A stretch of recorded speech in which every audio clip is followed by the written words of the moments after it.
Right, good evening everyone. My name is James Webb. I'm the IT Training and Adoption Manager at a company called ISG, which is a construction and office fit-out company. So we do lots of work building hotels, fitting out offices. St Anne's Quarter down on King Street at the moment. That's a big ISG site that's just started up there. We built a velodrome for the Olympics, although the cost overruns were not my fault. You know, so it's quite a wide-ranging thing, and it also means that a lot of the people that I'm working with are not technical people. They're not interested in technology. They're interested in getting their jobs done, okay? As part of my presentation, I'm going to do something very unusual for a presenter, and I'm going to ask you to take your phones out. Okay, I'd like you to get your phones out, okay? And I'm using a bit of kit called Slido. Has anyone used this before? Yeah, you're familiar with it? Okay, so what I'd like you to do is on your phones, go to your browser and open up slido.com. SLIDO.com. They're virus. I know everything now. Okay, and I've put a little poll up there, so if you could just fill that in for me, I'll be back in a couple of minutes.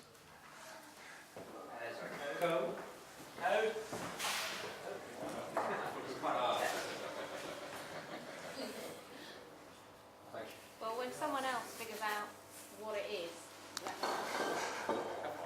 As I was walking out the door, people start saying code, code, code.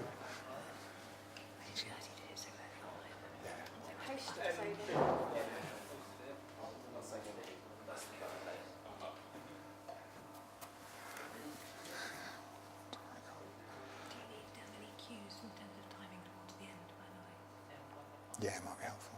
Just give us a 5 minute.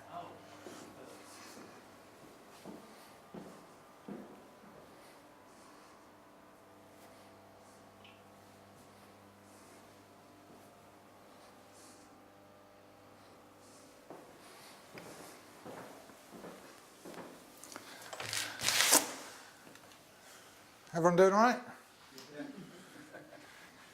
Excellent. So I put a poll up there. Let's have a look and see where we're at. Let's go to present view. Apparently I've lost connection. Can anyone fix that? Yeah, the connection does kind of drop in and out a little bit, but I've made my point, so I'm happy. Okay, so I gave you a new piece of software, right? I didn't tell you it was great, but it is. It allows you to do lots of different things. It allows me to do a nice little word cloud for you to show what people are responding. It also allows you, you'll notice on that website, to ask questions. So if you want to ask any questions, put them into Slido. They'll come up on my screen later on, and you can vote for each other's questions. So I can tell what the audience wants to know most about. Okay? So please do participate in that. Please do use it. Importantly, though, I gave you the software and I gave you a task, and then I walked out, right? I heard people going, code, code. But I had a super user. It's all around the room. Put it everywhere. But I didn't give you all the information you needed to complete your task. And as software people, we do this a lot. I walked out the room because that's what project teams do, isn't it? We turn the software on and then we leave. Most often because our contract's up and they won't extend it for long enough. But it's true. The worst example I saw of this was somebody putting in a procurement system at an unnamed client. And there was obviously not a very good relationship between the project manager and the client. And he turned the new system on at 5 o'clock, and by 15:15 he was gone. He got out of the office, went to Heathrow and got on a plane. Took some time for himself. So that's an extreme, obviously, but that is more or less what we tend to do. And we look at the objectives of our software rollout projects. We've got lots of different things here. We've got efficiency, we've got solution, we've got satisfying business needs. We've got bugs, we've got rollouts, we've got fixing issues, okay? And what I'm here to talk about is the right brain of IT. There's a lot of effort and a lot of resource that goes into the left brain, into the technical side of things, making sure the bloody thing works. Yeah? And there's actually often very little that goes into the right side of things, making sure people can use it and want to use it. So I'm the IT training and adoption manager. I don't just go around delivering training sessions. What I try and do is get people to adopt new software, because that's what we're trying to achieve. Okay?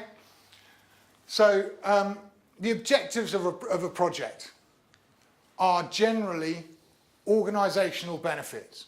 The objective is not to turn some software on. Okay? Nobody employs techies to turn software on. And one of the things that came up in the word cloud was solving problems, giving solutions. That is what we're trying to do. We're trying to affect change. And that could be for a variety of reasons. Okay? We could be increasing revenue, reducing costs, getting efficiencies in, increasing compliance, making things safer. That's a big thing, obviously, in the construction industry.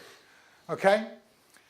But what we are measured against very often in the technical world is project objectives. Can we deliver the project? Do we have the deliverables, the documentation that we've been ordered to give them? And have we met the time, cost and quality requirements? Okay? And I posit that doing this does not achieve this. Okay? We've got something here. A lot of the stuff that I'm using today is from a study called the ProSci Best Practices and Change Management 2016. It's a very good report. It's very long, but the executive summary is great. So a lot of these graphics that you'll see that I'm using are from there. Now, in technology, what we tend to focus on is this, is deploying software and activating it. Yeah?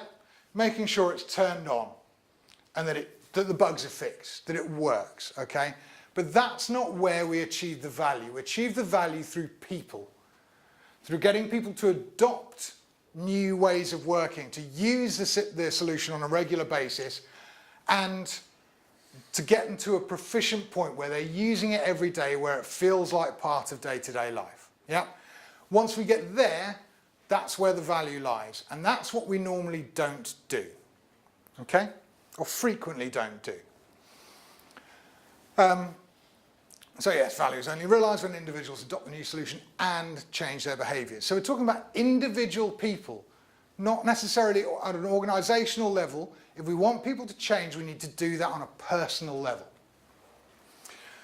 So change management. This is not the sort of change management, obviously, where we're talking about raising a change request and putting it through CAB. Okay? That's something different entirely. That's why in my job I'm called an adoption manager, not a change manager, because that's something entirely different, and to me, not entirely exciting. But when we look at change management as a proper structured discipline, the reason we look at this, the reason we do this is that it works. It achieves results. So this is from ProSci. So where there is excellent change management effectiveness going on, very high numbers of people achieve or exceed their objectives.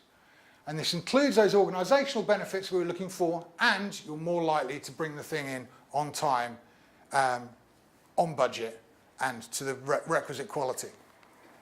Okay? So the more effort you put into change management, the more likely you are to achieve the objectives for your client. Because your objective is to add value to your client. Whether that client is internal or external, doesn't matter. They're not paying you to give them technology, they're paying you to give them solutions to solve a problem. Yeah. So I'm not going to do this on Slido, I'm just going to do this as an open question. So within your organisations or within your clients, what kind of things get in the way of successful change? Anybody? Yeah. Misunderstanding their requirement in the first place. Misunderstanding their requirement in the first place. Very, very, very, very common. Because actually, a lot of the time, your client doesn't actually really know what the problem is. And that's a consultative effort. So yeah, absolutely. Misunderstanding requirements. Reluctance to change. Reluctance. Yeah, absolutely.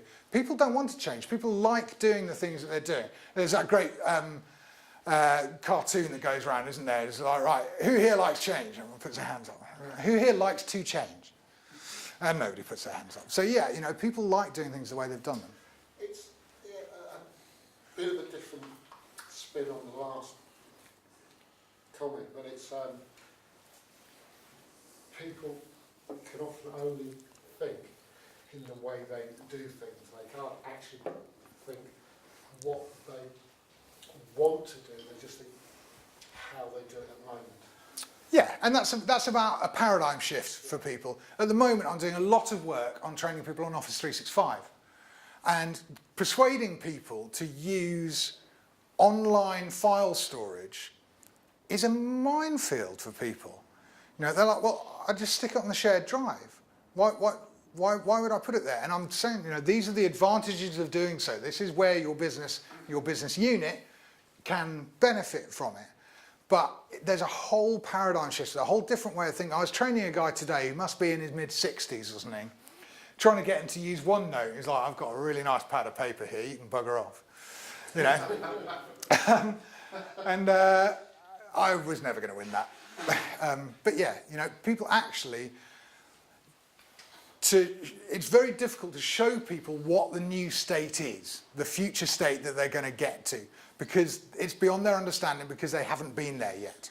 Okay? And it's up to us to make sure that we can communicate that. How about politics? Politics, absolutely. What sort of thing are you thinking of? People who don't want to resist change, not because they don't like change, but because they think they may lose their jobs. That's pretty much the root cause of any politics, right? Yeah, absolutely. And there's also other types of politics that often come into it. You often get senior managers who backed a different solution. Yeah. Everyone's seen that, haven't they? Yeah. So there's lots of different politics.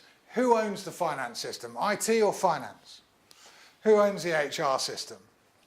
And also there's the politics that a lot of the time, the people who are buying the software are not the people who are using the software. Yeah? People buy software to solve organisational problems. I've got a background in, I do a lot of training, or have done a lot of training on ERP systems. Aggresso, Dynamics AX, that sort of thing. And a lot of the time, what you're giving people is a new process which is longer and more difficult than they had before. But boys at the top, generally is boys, isn't it? Boys at the top get better, pretty pictures. Yeah, and everyone's sitting there going, I'm not going to do this. So there's loads of layers that politics work on. And there's always that risk of, are you going to make me redundant? Is this new system going to make my job meaningless? And actually what you're hoping to do most of the time is to allow them, free them up from the admin that they're doing and allow them to get into better value things. But people can't see that because they don't actually understand what that is. You look at an HR department who are filling in lots of forms, and actually they could be going out there advising people on the ways to run their business units. A business partner kind of role. Okay? So lots of things can get in the way of change in an organisation. And I've got some stats from a couple of different studies here. And this is from a book by a guy called Jim Markovsky. Why change fails? Number one, leadership. Senior stakeholder involvement. And we're going to come back to this point quite a lot. Number two, cultural issues, which we've talked about, and people issues. And this rolls up into the politics side of things, doesn't it? Technology. Change fails due to technology very little of the time, which is great news for us. But it means we're missing a trick, because 92% of failure comes from outside of what a lot of IT people view as their remit. Okay? I've no idea what the other is, by the way, before anyone asks. So that's from Jim Markovsky. From ProSci's study last year, lack of effective change management sponsorship. So this is the people who are senior in your organisation believing in the change and showing and demonstrating that change in their own behaviours. Lack of change management resources and funding. I'll put my hand up, so this is very, very important. You need to pay more for trainers and change management people. but it's true that a lot of the time we're putting an awful lot of resource in a project into the technical side of things and say, let's get a comms guy in. And we'll get the senior developer to deliver the training. Okay, because that always worked well. Manager and supervisor resistance, we've covered already, and resistance to change from employees. There's also often a division between project management and change management.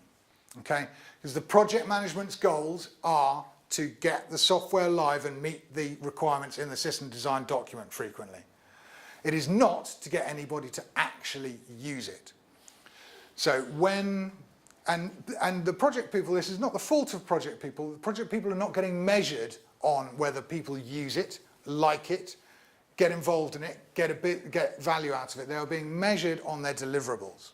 Okay, and a project manager generally has 10 deliverables with enough time and resources to do 6 of them, and you add change management, you've got 12 things that you're asking them to do. And unless we're actually measuring them against user adoption and business value, then it's not going to get done. Okay? And there's often friction in there. So how do we make it work? We've got another iron triangle. We love iron triangles in IT, don't we? So this one has 3 corners because it's a triangle. That was a silly thing to say. And those 3 are project management, leadership and sponsorship, and change management. And we need all 3 of these things to work together. And the things that I'm going to look at today are 2 of these relationships. It's the relationship between project management and leadership, and the relationship between project management and change management. Try and get rid of some of that friction between the 2. So let's look at executive sponsorship first of all. We already know from some of the graphs that we've seen that if you don't get your executive sponsors involved, that your project is much, much more likely to fail. Okay? And we've got some more stats in there, again from ProSci, which back this up. So 72% of projects which had extremely effective sponsors met or exceeded their objectives. Okay? When you get down to the other end, you're looking at 29%.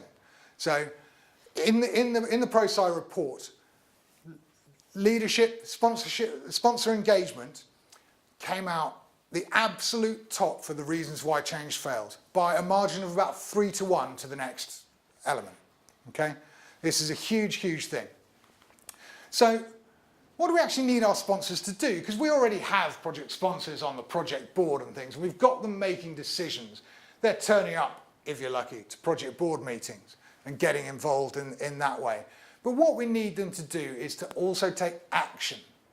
So we want them to participate actively and visibly throughout the project. We need them to be champions of this.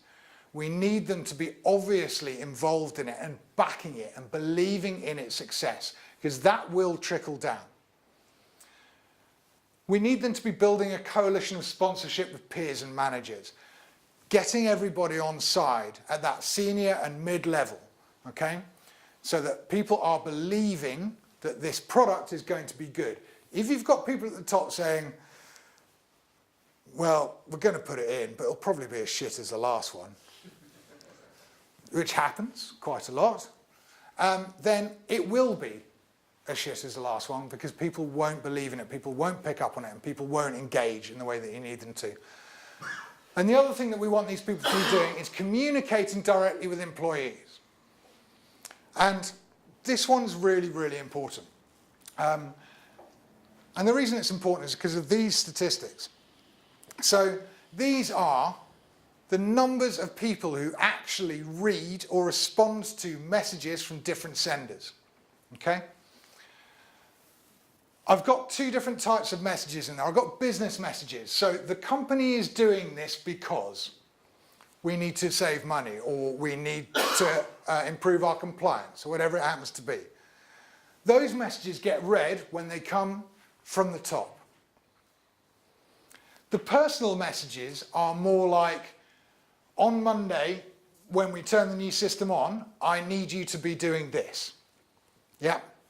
You used to do it this way, and now you do it this way.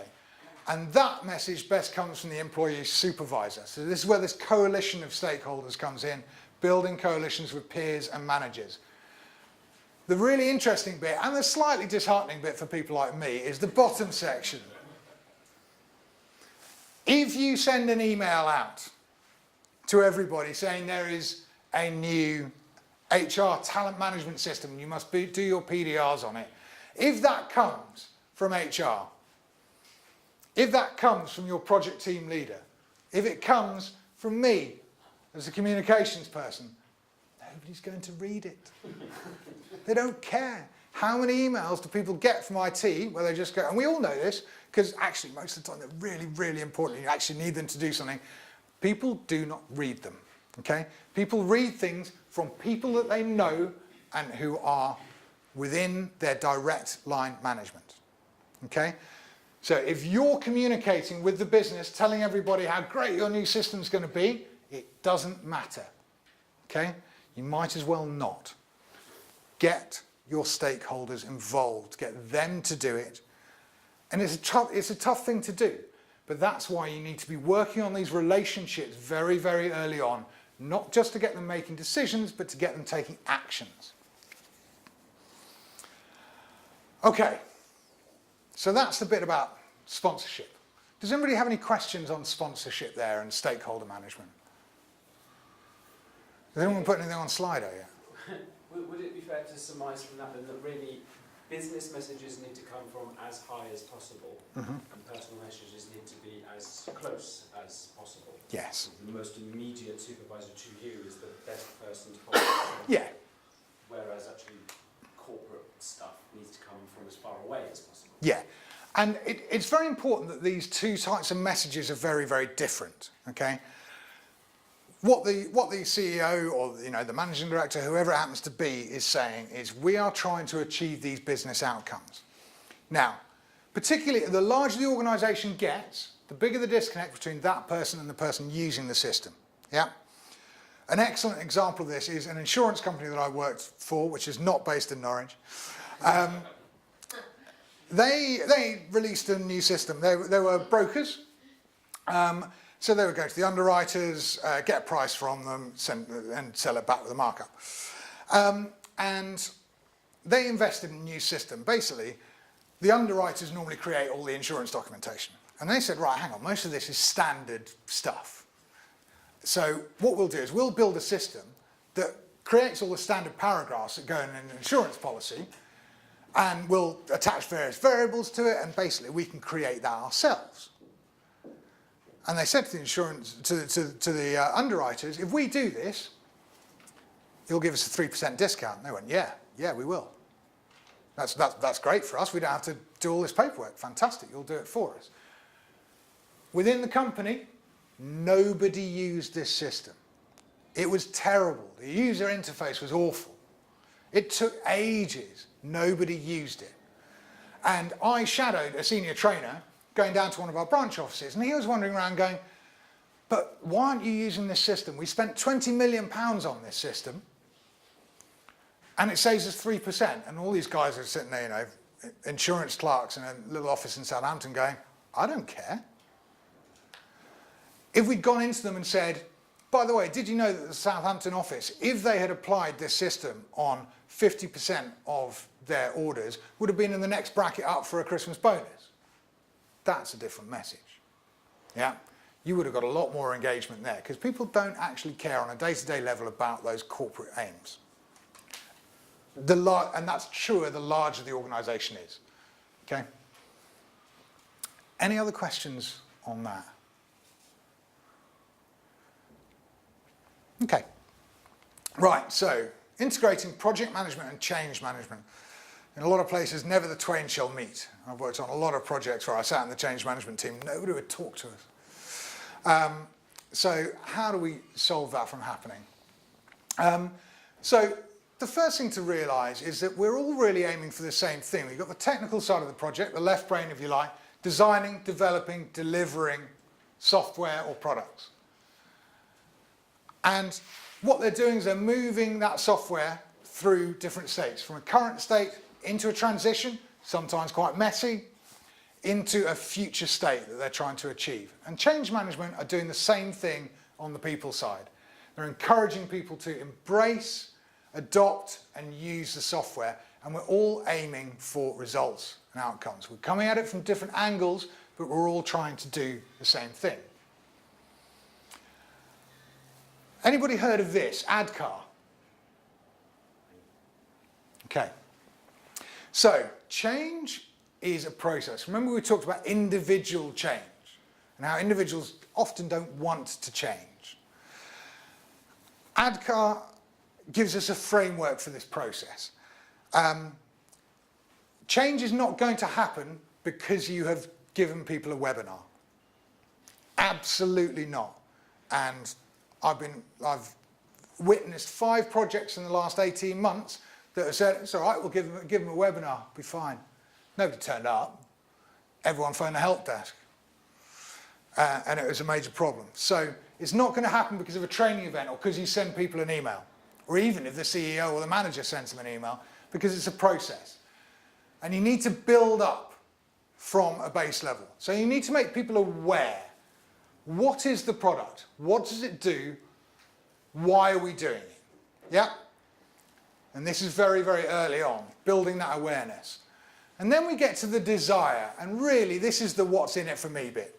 You have to get people wanting to use it. Why is it going to be better for me? If the form that I had to fill in on CRM is much longer, but the sales manager gets prettier pictures, what am I getting out of it? Why should I engage in this? And the reason might be actually that those pretty pictures are feeding back into the sales pipeline. That we are able to define more exactly what leads are worth following, for instance. Okay, so desire, getting people interested and actually wanting to use it, deciding that they are going to get involved.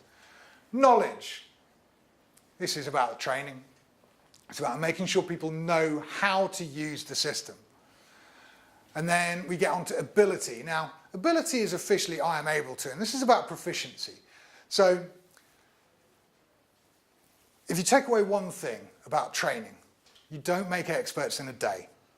Send somebody on a training course, at the end of that training course, number one, they'll only know about 30% of what you've taught them. It's terribly depressing, but it's true. They'll only remember 30% within about 2 hours. Okay? It's a thing called the Ebbinghaus forgetting curve.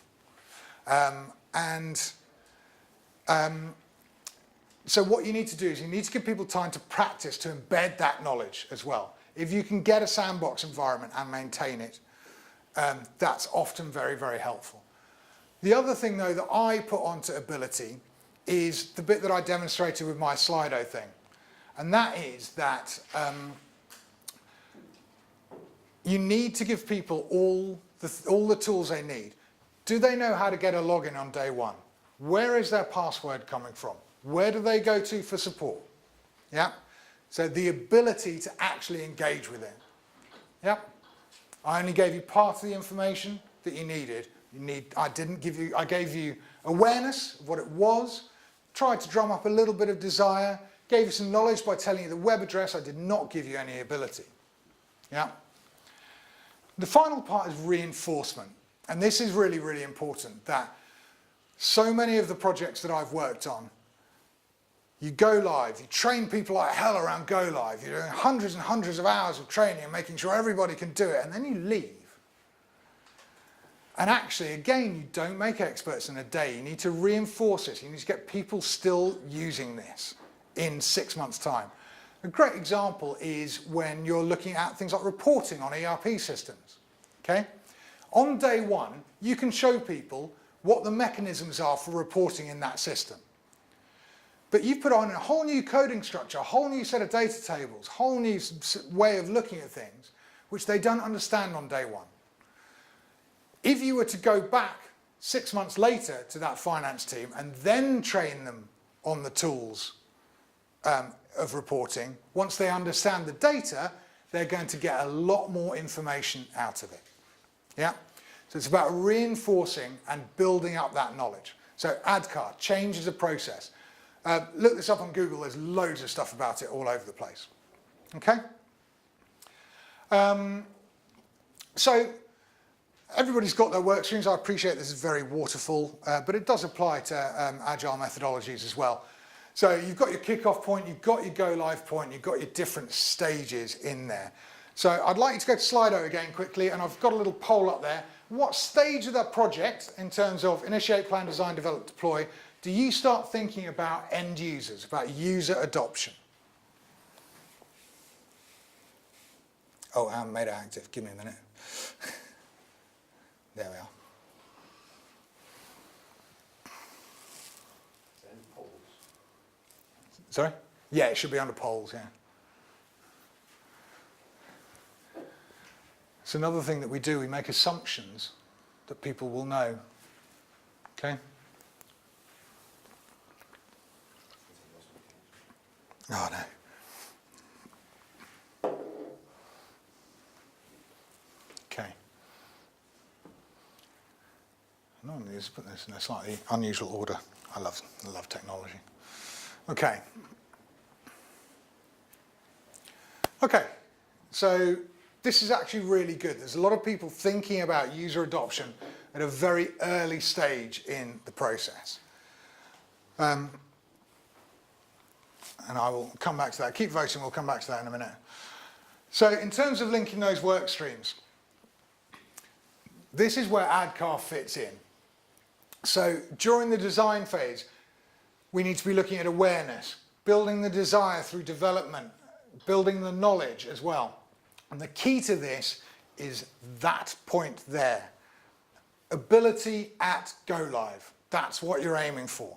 Work back from that point and figure out where you need to start so you can go through this process properly. Okay? Just a note on this. In this instance, we've got development going right up until go live date. Personal bugbear. Please don't do that. If I write my training materials, whether they're funky online stuff or just courses or manuals, whatever, if I start writing them here, because I need to give people knowledge here, you're still developing the bloody thing. And it's going to change. The number of people who, as the project inevitably slips, what slips is the window between development and go live. And that's the window for giving people knowledge. And what you never want to be doing is saying to people, well, you might do it this way, or you could do that. We haven't quite decided yet, which is very, very, very common. The other thing is that UAT often fits in here. And why would you do UAT with no development time after it? That makes UAT a box-ticking exercise where you're saying, these people will accept. Yes? What's UAT? User acceptance testing. So you would get users to test the system against the initial requirements. And obviously in Agile, this just happens lots of times. Yeah? You are still sending things out to test. You're still getting people used to it. And what you need to be doing is making sure that every time you release a new product or a new version of the product, people have time to actually inform your end user base what's going on. Okay? There's some doubt at the back of the room, I think.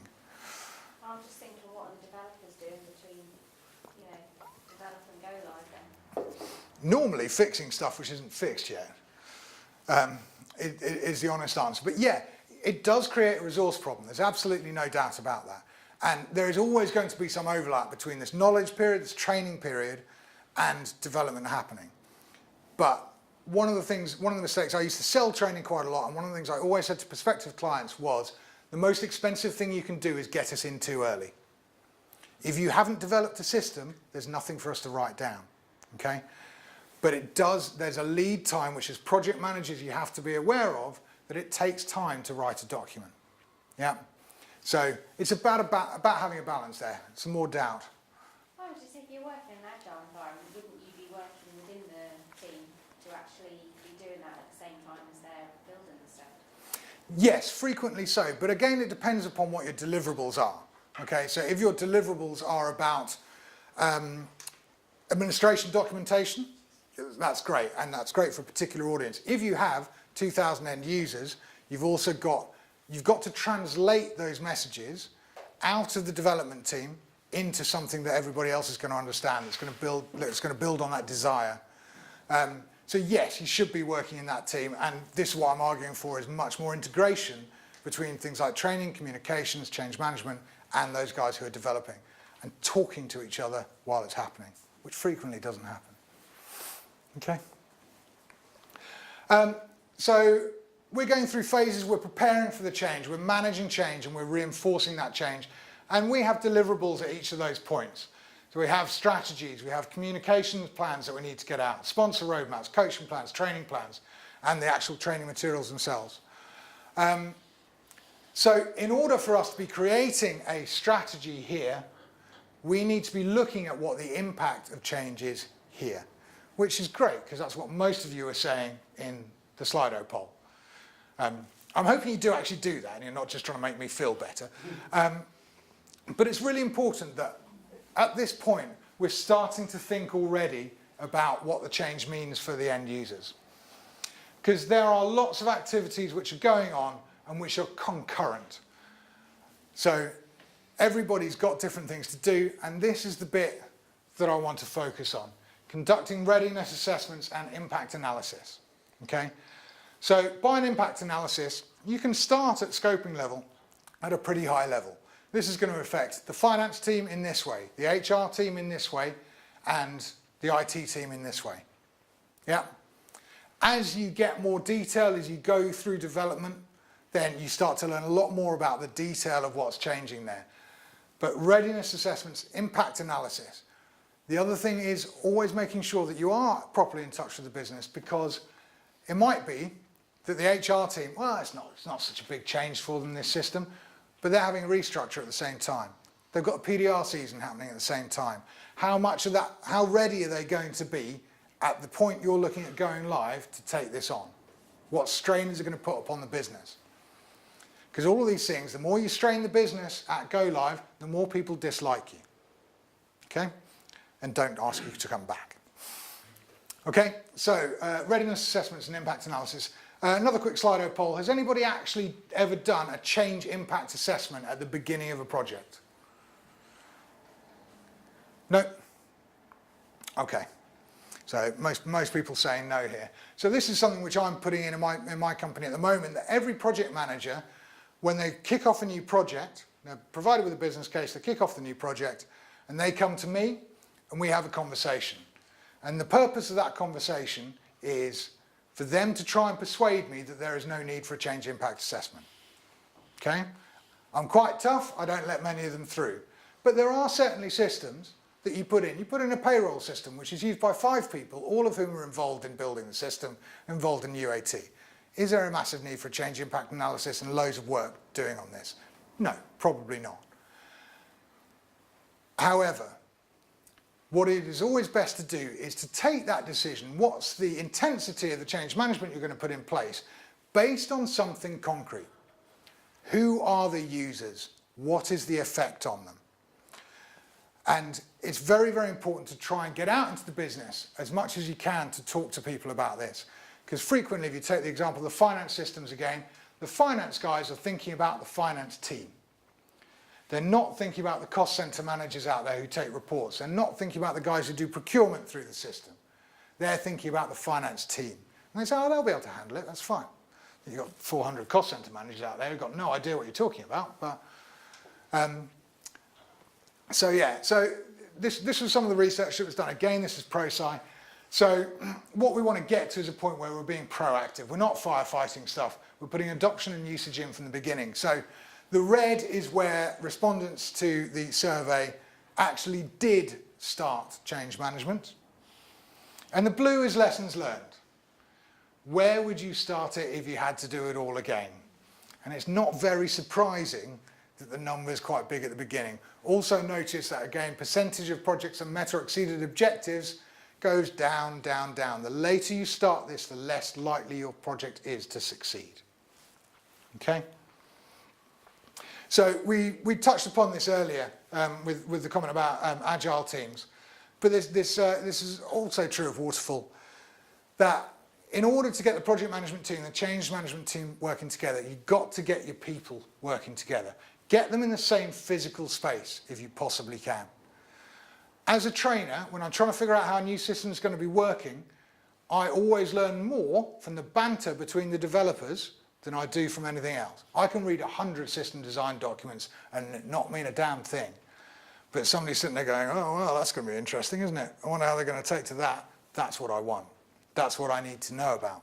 Yeah? And I get that by sitting in the same room. Getting the processes and tools lined up.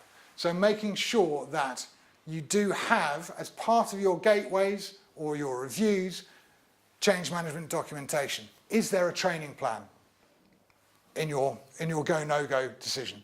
Or have people been trained in your go, no-go decision? Has there been a change impact analysis? Do we know what's going to happen when we drop this on the business? And equally the tools. It's all very well the tech guys using Jira if nobody else is looking at it. You want to get everybody involved in those tools. And I'll tell you what, as techies, you may have problems getting the change management guys involved in that, because I've sat through a lot of change approval boards and not understood a single thing that's happening. Because it's very, very technical. I'm not a technical person.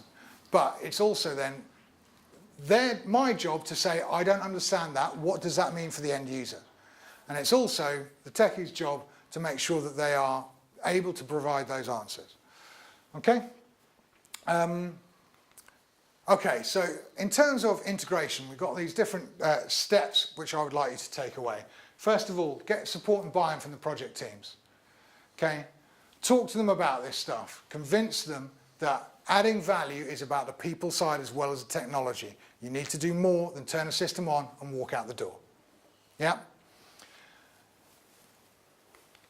Number 2 is getting support from leadership. Making sure that those messages are going through and going down the business, that you're not the only people crying, this is going to be great. Because for a lot of people, they won't think it is, but they will take it from their immediate management or from higher up. Scope, timing, and prioritization. Okay? Making sure that it's built into the project process, that you're timing things right, that you're looking at your ad card process back from go live. Ability at go live is your aim. Okay? Make sure you got the timing right. Have a negotiation about that window between development and go live. You know, and it is about negotiations, about getting a proper balance that means you're not spending money on having developers sitting around doing nothing, and equally you're not giving people wrong messages because developers are still changing fundamental things late on. Direction on how to integrate. So as project managers, making sure that you're talking to the people in your teams and talking to them about how they work with each other. So me as a change project manager, I should be talking to my team. How do you get the information out of the techie guys? What are their pinch points? What are the times of the week or the month or the project that they are not going to be available for you to ask them questions? And conversely, on the other side, the project manager is saying, these people need this information, so we need to make time there. And then role definition and clarity. Whose job is it to do this stuff? You know, there's technical documentation, there's end user documentation, there is going out and talking to people, and quite frequently the role clarity gets blurred, particularly at the end, particularly where you've got 1 or 2 developers who are very, very close to the product. And they start to deliver training, which is, as I say, it's often not the best way forward anyway. But equally, those people, if there are bugs to fix in the last stage, you don't want them in a training room locked up where nobody can get to them. Okay? So make sure that you've got the clarity and that the information is flowing between those different people. Okay? I'm going to have a quick look on Slido. So, goes my admin view. Have we got any questions? Nobody asked me any questions. Okay, so, and the change impact one we did kind of live. Okay, so does anybody have any questions for me? Yes, Norman. What's the point of project documentation? What's the point of project documentation? Other than training and the things you need to train and implement? Yeah. I've never seen the point because it never seems to be wrong. Well, that's 2 different questions. No, I think it's one question. Yeah, I think realistically it is. It should be two separate questions. Why isn't project documentation right? And then what's the point of it? And there is a great difference in project documentation in terms of deliverables like solution design documents and technical specifications and so on, which Agile is moving away from as a central part of it. What the point is in terms of end user documentation is making sure that there is a resource that people can go to after you have left or after you have moved on to something else. So making sure that that reinforcement is available for people that they can come back. Training documentation. Yeah. That is. Documentation is fine, but nothing, don't think anything else. To be honest, if I could get rid of all project documentation, I would. I'd much prefer to have conversation with people and understand it through conversation. And that, again, is something that Agile's moving towards. People do get far too tied up with writing massive documents, which nobody ever reads and aren't right in the first place. And soon can become out of date. Yes, absolutely, absolutely. And this is one of the things with software as a service as well, is that this process continues. You've got quarterly drops of new functionality. Who's managing that? Who's making sure that that is documented for the technical teams and for the end users as well? So there are Agile and software as a service together kind of not exacerbate the problem, but they do continue the work. I found in the past, when trying to move from one software solution to the other, you're often victim of your very best intentions, where rather than cut one solution off and start another, you have to have this kind of intentional transition period where you end up running two systems at the same time, Yeah. which gives people this life raft of just clinging to the old one. It's very Yeah. easy to get new things in, it's very hard to get old habits out and to Yes. stop doing things the way you used to. How do you manage that need to kind of provide safety and a reassuring transition period of perhaps running two systems or concurrent methods of doing something, Yeah. to then just stop that, do this now? There are two different situations in which you might have that kind of parallel running. One is a long transactional period where you have things started in one system and they need to continue through into that system. The other is a safety net. I think that in the case of the former, that's something that just has to happen and has to be allowed to happen. In the case of the latter, senior stakeholder engagement. Yeah. Currently, we've got Office 365. We have not turned off anyone's shared drives and told them to move on to SharePoint. So nobody's doing it. The minute the CEO says, by the way, we're turning off your shared drives in 6 months' time, I wonder what the adoption stats will be like then. Yeah. If it comes from IT, they'll probably go, let's find a way around it. If it comes from the senior management, you're much more likely to get it. So it's about senior management having confidence enough in your product that they will pass that message on for you. Okay? Isn't the aim to make software that doesn't need training? Yes, absolutely. And if I had £1 for every time somebody said, well, you don't get training on a new iPhone, do you? Then I'd be a much richer man than I was, and I'd have a much better life-work balance. But I think one of the things you need to appreciate with training is that the software is only a part of it. The process is there as well. Take the example of an expenses system. Although people's IT skills go up immeasurably when you give them an expenses system. What we are doing is technical training, system training will tell them which buttons to press to raise an expense transaction. The process that you need to work around is who is your approver and what do you do if they're away? What do you do with your receipts? Do you scan them and attach them to the transaction? That's all that process around it. Do I have to print out my transaction and send it to the expenses team in Birmingham? I've worked for the BBC for a long time, we had to do that. Yeah, so, and it's that process. Think of training as, if you take the analogy of driving instruction, what the trainers are doing is not only telling you how to move the clutch and change gear and steer the car, they're also telling you the rules of the road. And those rules of the road change all the time. And those are the processes around things. So the software might be easy, but you've got a process around it. And that's a gap that needs to be filled in. But yes, software is getting much, much easier, but people's questions are getting very different. It's no longer, what do I put in this field? It's, how does this whole process work?